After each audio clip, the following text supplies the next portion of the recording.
Mbele yenu ni waumini wa Katoliki na tuna taarifa ya waumini wa Katoliki kuhusu matusi ya Askofu Ruwa'ichi madhabahuni. Sisi binafsi tunapingana na kauli zilizotolewa na Tadeus kuimarisha imani ya waumini, kuwafariji wenye huzuni na kuwaongoza waumini katika njia ya uvumilivu, mshikamano na imani.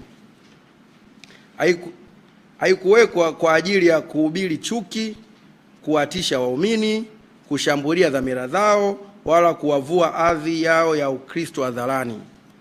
Biblia inasisitiza wazi kwamba wahubiri wa Injili wanapaswa kuwa wajenzi wa amani na wapatanishi, si wachochezi wa hofu wala watengenezaji wa mgawanyiko. Biblia inasema hivyo. Natoa mfano hapa.